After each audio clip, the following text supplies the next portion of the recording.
Thank you so much for watching AM Northwest this morning. According to our first guest, knowing how to take a great selfie is more important than ever. And she's here to tell us why and teach us how to take a really good one. We welcome back the author of Human Lie Detection and Body Language 101, Vanessa Van Edwards. Vanessa, always good to see you. Why is it important to take a good selfie? It sounds like it's just what the kids do. And now us old folks do it. I know. So when I say selfie, I also mean profile picture, dating picture, LinkedIn picture. Because really, a selfie or a profile picture is our first impression online. Okay. And researchers from the University of Missouri, they found that online, our first impression happens even faster than in person. People look at our picture, and in 0.2 of a second, they judge if they're going to find us credible, confident, and happy. Really? 0.2 of a second. So it happens incredibly quickly, and that's why it's so important to make sure that you're portraying what you want to portray. So people watching at home can pull up their profiles right now, check out their Facebook picture, their LinkedIn picture, their dating profile picture, and let's see if we can make it even better. Okay, so you say there's a real smile versus a fake smile when it comes to selfies. Yes, so there's something called a microexpression, which is a facial expression we make when we feel an intense emotion, and one of them is happiness.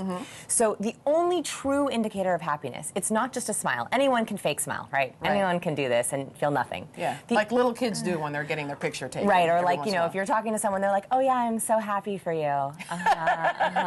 You know, and it's like dead eyes. The reason for that is because it doesn't reach up into those upper cheek muscles. The only true indicator of happiness is those upper cheek muscles are engaged. So as you see, this is a fake happiness. You see the smile, but it doesn't quite reach her eyes. Though. But watch the difference. Now let's look at her real happiness. Oh, yeah. See how that difference? Yeah. Same smile, but this time it reaches the as we lovingly call the crow's feet. Right. So the only true indicator of happiness is those upper cheeks. How do you get that? I want you to look at your profile picture and see, are those upper cheeks engaged? The only way that you can do that is to think of something that actually makes you happy.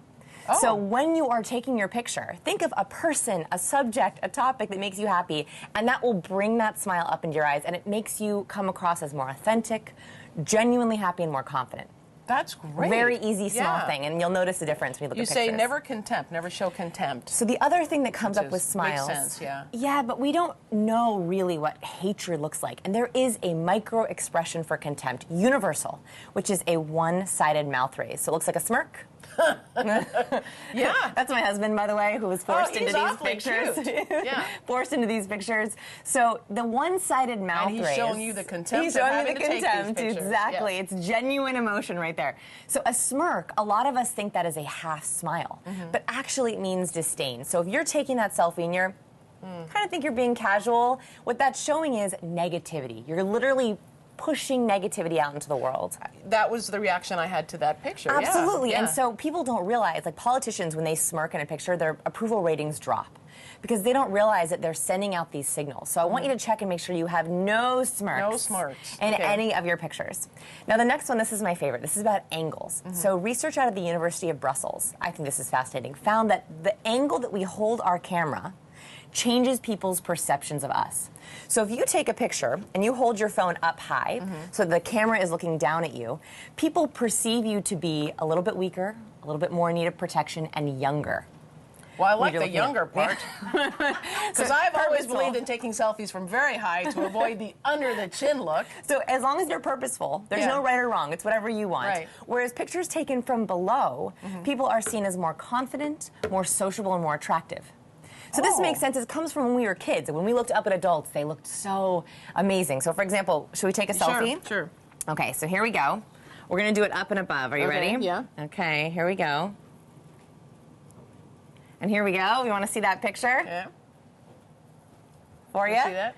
Hopefully we look really young. Do we look really young? I think we do with that angle.